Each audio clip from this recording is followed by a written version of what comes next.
MP with it. The three is up. And good. There's another. Elbow shot. Basket good. I tell you, that shows how many repetitions MP has put in. The mid-range game is right there for him. Who is By the toughest far. guy to defend? Kevin Durant. Okay. Kevin Durant. That was the one that I retired without really having to being able to figure out what it is that he, how I can stop him. Why? When he first came in the league, he was easy to defend because he couldn't go right and shoot. You should kind of shoot across his face. So that was a weakness that he had. Also in the post, he couldn't turn left shoulder. Everything was right shoulder. So that gave me areas that I could shut off. Right? And then he started developing it. And now he can pull up left, he can pull up right. He can shoot the long ball. He has runners, left hand, right hand.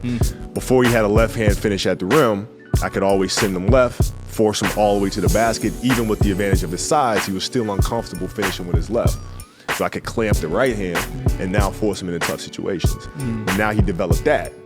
So then I couldn't really figure out, is this a rhythm thing? I'm trying to count the seconds that he takes to make his moves. When does he make them? At what times in the game? I couldn't really figure out that rhythm yet. So I retired not being able to figure him out.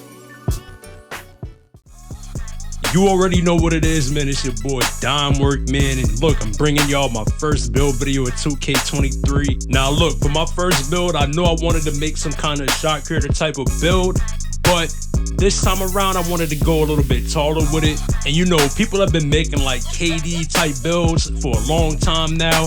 I don't think I've really ever had a KD type build, so I saw this as the perfect opportunity to go ahead and do that. Now the thing about this build is that I did kind of fuck it up a little bit. So what I'm gonna do is I'm gonna give y'all the version that I made, and I'm also gonna give y'all another version that I would recommend. But there's pros and cons to both of them, so you just gotta look over it and see what's gonna fit your playstyle more. And it's really gonna come down to whether you wanna be more offensive with it or if you wanna be more of a two-way and be more well-rounded. But let me show y'all the build that I got, man. Now, before I get into this build right here, I want to say this, man. This build caters to my play style. So I'm not saying it's the best build or it's the best build for you, but I'm just showing y'all what I made. Now, the second version of the build that I'm going to show y'all is the one I recommend if you want to make something like this. But as you can see, man, we're going to go small forward. Then you're going to go 6'10" on the height, minimum weight, minimum wingspan as well. Now, these are what the attributes are going to be looking like. Now, as you can see, I went with the 96 driving layup. So that's going to give me Hall of Fame acrobat, and that's going to give me Hall of Fame fearless. Now, you still get a driving dunk of 77, so that's not bad either. But when I'm going to the rack, I'm more so looking to finish with finesse on this build. So I'm talking about Euro layups, cradle layups, even the scoop layups.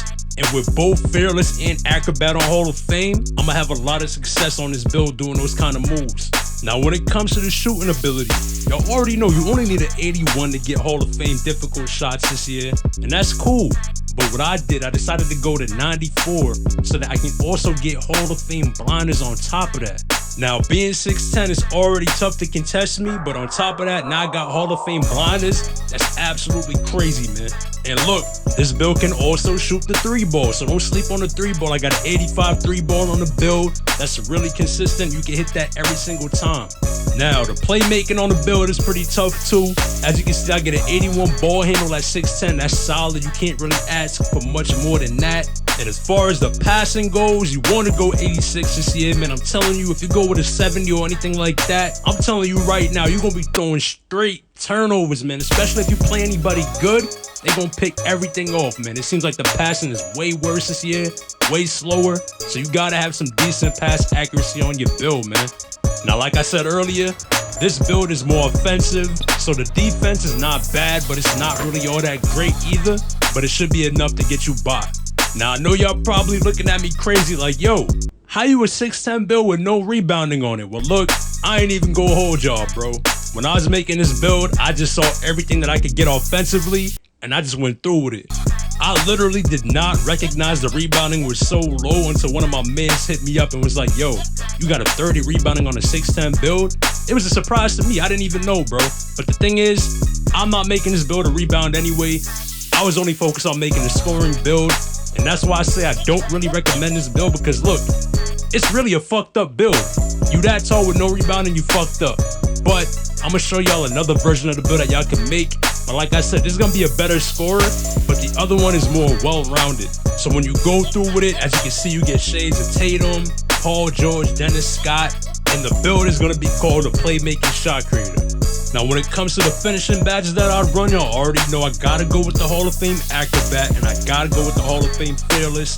I'm also gonna run Gold Slithery. Now, you can switch it up however you want to, but those are the main ones I think that are gonna work for my play style. Then when it comes to the shooting, y'all already know I'm prioritizing like the mid-range shot creator type of play style, so you know I gotta have the Space Creator on. Space Creator and Midi Magic both on Hall of Fame, and on top of that, I got Hall of Fame blinders too. This build is a complete demon in the mid-range, bro. Ain't nobody guarding it. But look, now I'm gonna show y'all another version of the build that I actually recommend that you make. Now, as I mentioned earlier, this build is more of a two-way. It can score, it can play a little bit of defense, and it can also rebound. Now, we're still gonna go 6'10", minimum weight, but on the wingspan, we're gonna go 7'5". Now, as you can see, as far as the finishing goes, the build is still the same. You still get that Hall of Fame Acrobat, Hall of Fame Fearless, but on the shooting, you take a little bit of a hit. But as far as the badges go, everything is still the same except for the fact that you do not get Hall of Fame blinders. So really, if you think about it, you're really just swapping out blinders, Hall of Fame blinders, in exchange for like more defense, more rebounding. So it's really about what you prefer and what your play style is. But as you can see, if you make the build this way, the name is gonna be a little bit different. You actually get shades of KD, and you can see it's gonna be called a diamond 3-level scorer. So yeah, man, let me know y'all thoughts in the comments, what y'all think about the build and all that. Y'all know I'm gonna be in the rec mode once it fixes it, once they patch it and all that, so it doesn't keep shutting people's system off. I'm gonna be in there, get some gameplay, and I'll be sure to upload that for y'all. But stay tuned, man. Y'all already know I got way more builds coming. I might have to take it easy this year, because y'all know the VC prices is crazy. But if you ain't following me on Twitter, be sure to give me a follow at BeLikeDom. Be sure to leave a like and a comment on the video. Let me know what you think. I'm gonna catch y'all in the next one.